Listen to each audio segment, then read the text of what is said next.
warahmatullahi wabarakatuh.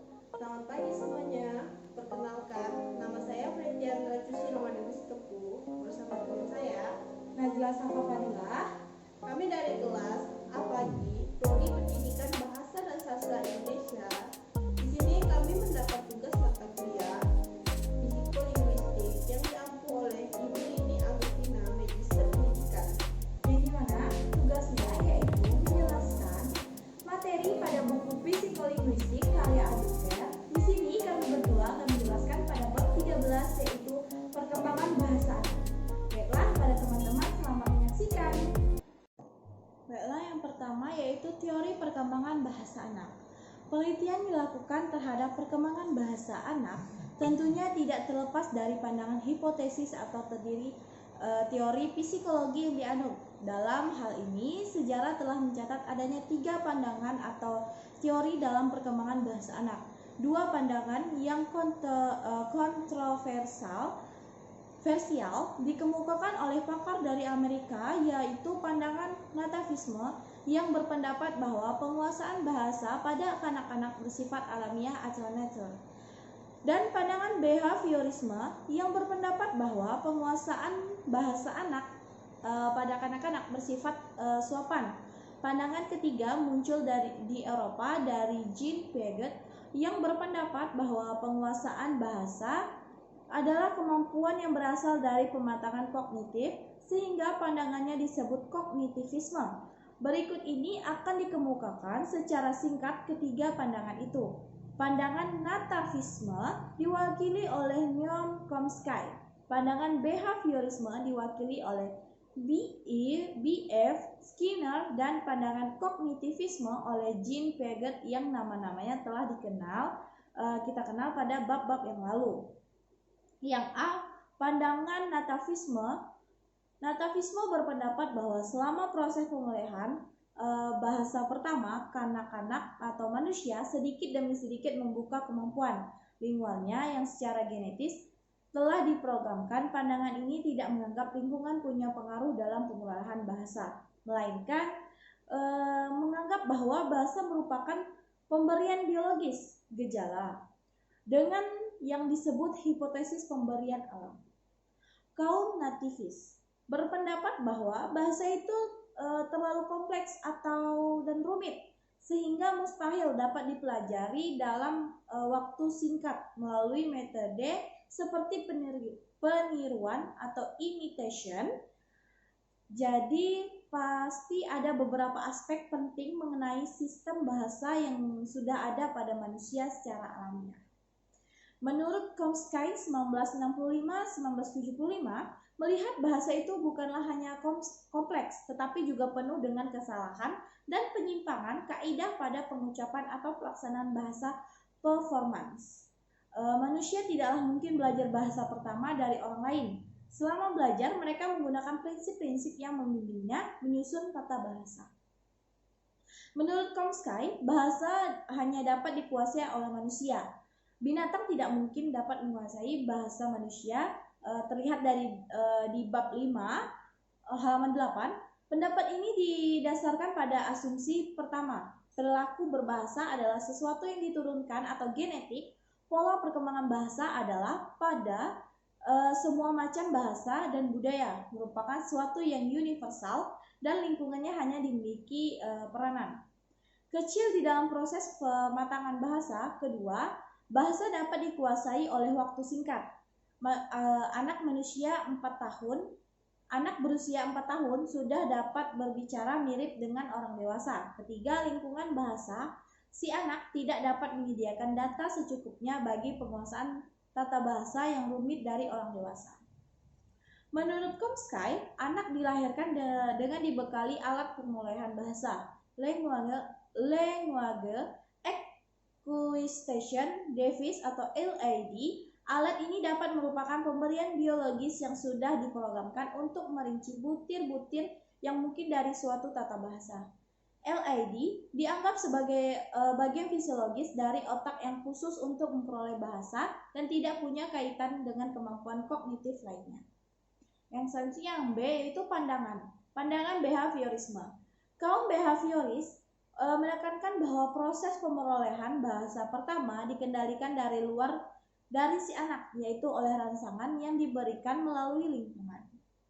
Istilah bahasa bagi kaum behavioris dianggap kurang atau dimiliki tepat karena atau digunakan istilah bahasa dan bukan itu menyiaratkan suatu dilakukan. Wujud padahal sesuatu bahasa itu merupakan salah satu perilaku di antara perilaku-perilaku manusia lainnya. Oleh karena itu, mereka lebih suka menggunakan istilah perilaku verbal atau disebut verbal behavior agar tampak lebih mirip dengan perilaku lain yang harus dipelajari menurut kaum behaviorisme. Kemampuan berbicara yang memahami bahasa oleh anak diperoleh melalui rangsangan dari lingkungannya. Anak dianggap sebagai penerima pasif dari tekanan lingkungannya yang dimiliki peranan yang aktif di dalam proses perkembangan perilaku verbalnya. Kaum behaviorisme bukanlah hanya tidak mengakui peranan aktif si anak dalam proses pemulihan bahasa, malah juga tidak mengakui kematangan si anak itu. Proses perkembangan bahasa terutama ditentukan oleh lamanya latihan yang diberikan oleh lingkungannya. Dan selanjutnya yang C yaitu pandangan kognitivisme. Menurut Jean Piaget 1954 menyatakan bahwa bahasa itu bukanlah suatu ciri alamiah yang terpisah, melainkan salah satu di antara beberapa kemampuan yang berasal dari kematangan kognitif. Bahasa distrukturi oleh nalar, maka perkembangan bahasa harus terlandas pada perubahan yang lebih mendasar dan lebih umum di dalam kognisi. Jadi, urutan-urutan perkembangan kognitif menentukan urutan perkembangan bahasa. Chomsky pernah menyanggah konsep kognitivisme pada Piaget ini. Beliau menyatakan bahwa mekanisme umum dari perkembangan kognitif tidak dapat menjelaskan struktur bahasa yang kompleks, abstrak, dan khas itu.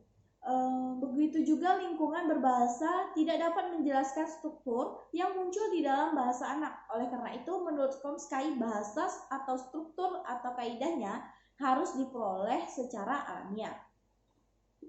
Sebaliknya, Piaget menegaskan bahwa struktur yang kompleks dari bahasa bukanlah sesuatu yang diberikan oleh alam dan bukan pula sesuatu yang dipelajari dari lingkungan. Struktur bahasa itu timbul sebagai akibat interaksi yang terus-menerus antara tingkat fungsi kognitif si anak dengan lingkungan kebahasaannya, juga lingkungan lainnya. Struktur itu timbul secara tak terelakkan dari serangkaian interaksi. Oleh karena itu, timbulnya tak terelakkan, maka struktur itu tidak perlu tersediakan karena alamiah. Menurut Chomsky, berpendapat bahwa lingkungan tidak besar pengaruhnya pada proses pematangan bahasa. Maka Piaget berpendapat bahwa lingkungan juga tidak besar pengaruhnya terhadap perkembangan intelektual anak. Perubahan atau perkembangan intelektual anak sangat tergantung pada keterlibatan anak secara aktif dengan lingkungannya. Sesudah mengerti kepermanenan, objek anak mulai menggunakan simbol untuk mempresentasikan objek yang tidak lagi hadir di hadapannya. Simbol ini kemudian menjadi kata-kata awal yang diucapkan si anak. Jadi menurut pandangan kognitivisme, perkembangan kognitif harus tercapai lebih dahulu dan baru sesudah itu pengetahuan itu dapat keluar dalam bentuk keterampilan berbahasa. Perkembangan bahasa itu sendiri baik menurut pandangan nativisme, behaviorisme, dan kognitivisme tidak terlepas atau berkaitan dengan perkembangan lain yang dialami oleh anak. Oleh karena itu, perkembangan bahasa itu secara singkat dikemukakan dulu mengenai perkembangan motorik sebagai sosial dan perkembangan kognitif anak. 2. Perkembangan motorik. Perkembangan motorik merupakan perkembangan bayi sejak lahir yang paling tampak, yakni sebuah perkembangan yang bertahap dari duduk, melangkah, sampai berjalan.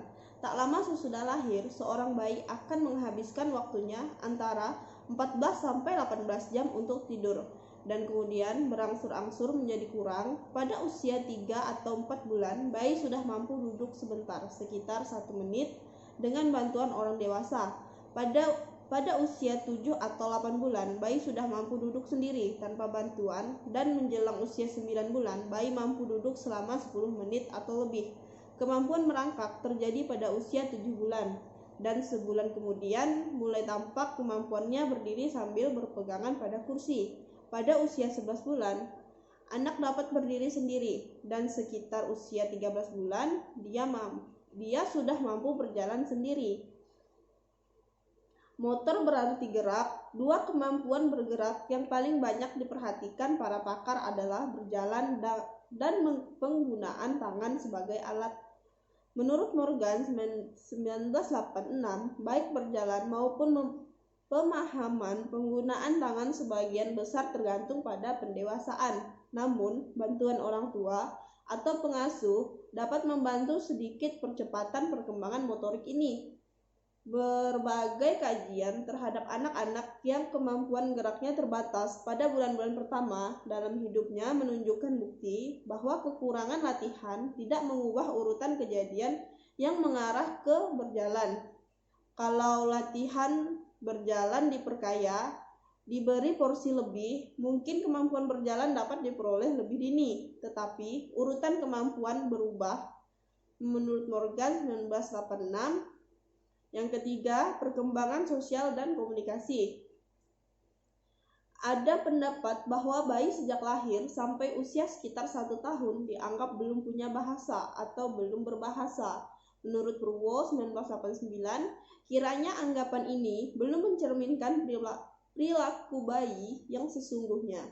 Sebab meskipun dikatakan belum mempunyai bahasa, tapi sebenarnya bayi itu sudah berkomunikasi. Menangis merupakan salah satu cara pertama untuk berkomunikasi dengan dunia sekitarnya. Sesungguhnya, semenjak lahir, bayi sudah disetil secara biologis untuk berkomunikasi. Dia akan tanggap terhadap kejadian yang ditimbulkan oleh orang di sekitarnya, terutama ibunya. Daya lihat bayi yang paling baik berada pada jarak kira-kira 20 cm atau 8 inci, yakni jarak yang terjadi pada waktu interaksi rutin terjadi antara bayi dan ibu, yaitu pada saat bayi itu menyusu pada ibunya. Kurang lebih 70% dari waktu menyusu itu, sang ibu memandangi bayinya dalam jarak 20 cm itu. Oleh karena itu, bayi akan membalas tatapan ibunya dengan melihat mata sang ibu yang menarik perhatiannya. Kemudian bayi juga belajar bahwa sewaktu terjadi saling tatap mata, berarti ada komunikasi antara dia dan ibunya. Yang keempat, perkembangan kognitif.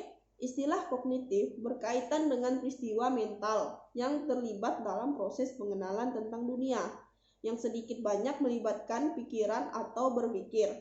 Oleh karena itu, secara umum kata kognisi bisa dianggap bersinonim dengan kata berpikir atau pikiran.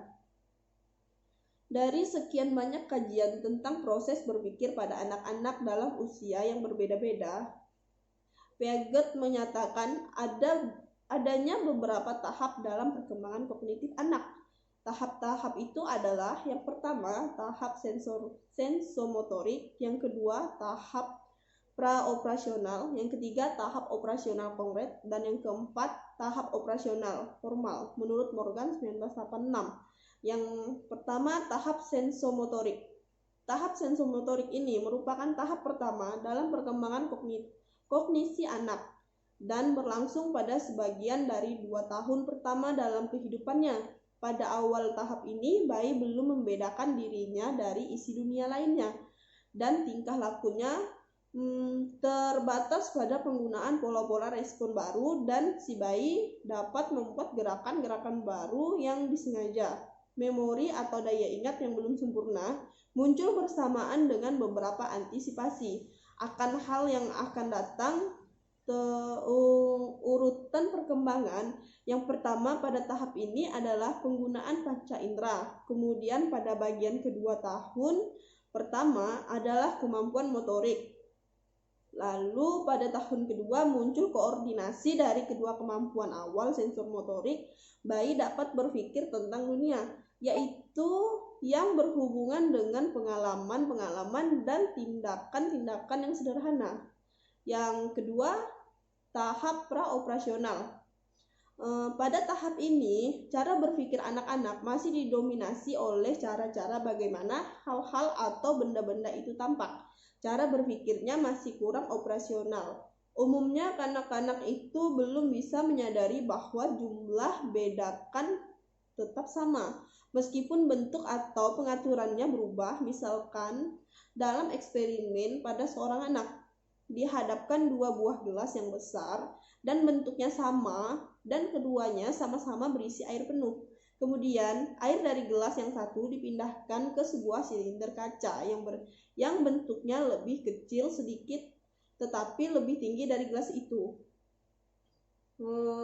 Air dalam silinder itu tampak lebih tinggi daripada yang ada di dalam gelas. Ketika ditanyakan mana yang lebih banyak di dalam gelas atau yang di dalam silinder, anak itu mungkin akan menjawab bahwa air yang ada di dalam silinder itu yang lebih banyak. Pendapat ini tentu didasarkan pada aspek tertentu yang memaksakan situasi tertentu.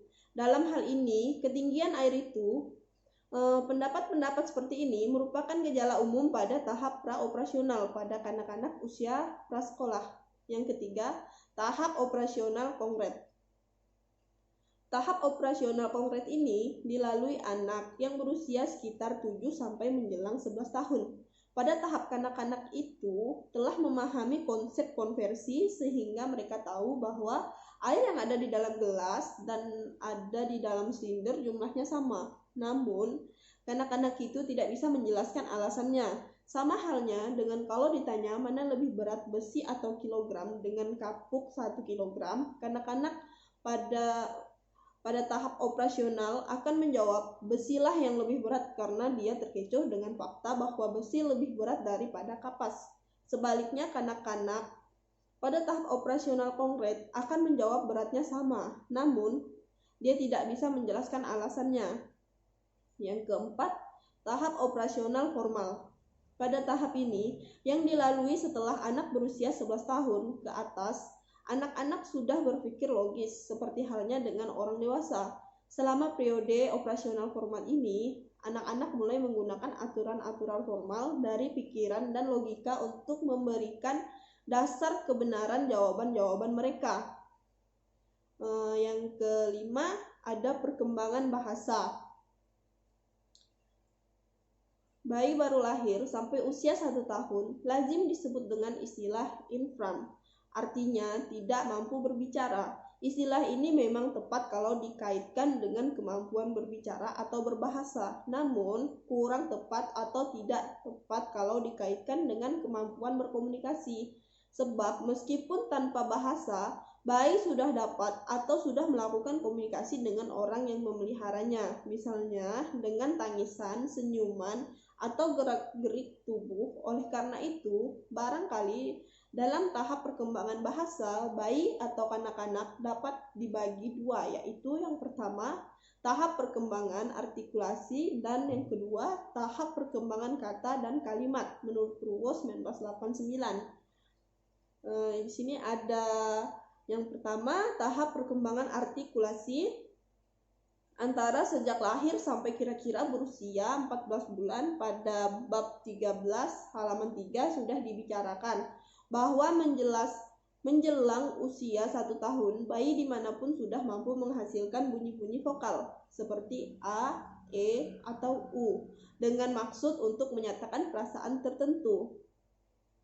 Namun sebenarnya usaha ke arah menghasilkan bunyi-bunyi itu sudah mulai pada minggu-minggu sejak kelahiran bayi itu. Perkembangan dalam menghasilkan bunyi ini yang kita sebut perkembangan artikulasi dilalui seorang bayi melalui rangkaian tahap sebagai berikut. Yang pertama, bunyi resonansi, yang kedua, bunyi berdekut, yang ketiga, bunyi berleter, yang keempat, bunyi berleter ulang, yang kelima, bunyi vokabel, dan yang kedua, ada tahap perkembangan kata dan kalimat. Kemampuan bervokabel dilanjutkan dengan kemampuan mengucapkan kata, lalu mengucapkan kalimat sederhana dan kalimat yang lebih sempurna. Namun, Hal ini dikuasai secara berjenjang dan dalam jangka waktu tertentu. Yang pertama ada kata pertama, yang kedua kalimat satu kata, yang ketiga kalimat dua kata, yang keempat kalimat lebih lanjut. Yang C, tahap menjelang sekolah. Yang dimaksud dengan menjelang sekolah ini di sini adalah menjelang anak masuk sekolah dasar, yaitu pada waktu mereka berusia antara 5 sampai 6 tahun, pendidikan taman kanak-kanak atau TK, apalagi kelompok bermain, playgroup, belum dapat dianggap sebagai sekolah, sebab sifatnya hanya menolong anak untuk siap memasuki pendidikan dasar. Menurut Benedict, 1979, mengenai perkembangan kosakata pada usia sekitar 13 bulan, anak sudah menguasai secara reseptif sekitar 50 buah kata. Tetapi baru sekitar usia 19 bulan, anak dapat secara produktif mengeluarkan kata-kata itu. Usia antara 2,5 sampai 4,5 tahun merupakan masa pesat-pesatnya perkembangan kosakata itu. Malah menurut Glapp 1982 dalam Purwo 1989, pada usia antara 2 sampai 6 tahun, anak cenderung menciptakan kata-kata baru untuk konsep-konsep tertentu. Misalnya menyatakan kata powder yang seharusnya cup, kata plant yang seharusnya gardener, atau menggunakan kata carking dalam kalimat I'm carking my shop. Ketika memasuki taman kanak-kanak, anak sudah menguasai hampir semua kaidah dasar gramatikal bahasanya, yang sudah dapat membuat kalimat berita, kalimat tanya, dan sejumlah konstruksi lain. Hanya dia masih mendapat kesulitan dalam membuat kalimat pasif. Menurut Harwood 1959 dalam Purwo 1989, anak sampai usia 5,5 tahun belum sepenuhnya dapat membuat kalimat pasif. Dari sekitar 12.000 sebuah kalimat spontan yang dibuat anak-anak usia 5 tahun, Harwood tidak menemukan sebuah pun kalimat pasif. Menurut Baldi 1976 dalam Purwo 1989, baru sekitar 80% dari anak usia 7,5 sampai 8 tahun dapat membuat kalimat pasif. Anak prasekolah juga masih dapat kesulitan dalam konstruksi kalimat impreksif. Namun, anak pada masa prasekolah ini telah mempelajari hal-hal di luar kosakata dan tata bahasa. Mereka sudah dapat menggunakan bahasa dalam konteks sosial yang bermacam-macam. Mereka dapat berkata kasar pada teman-temannya, tetapi juga dapat berkata sopan kepada orang tuanya. Oke, baiklah, mungkin hanya ini saja yang dapat kami sampaikan. Semoga bermanfaat bagi kalian semua dan berguna bagi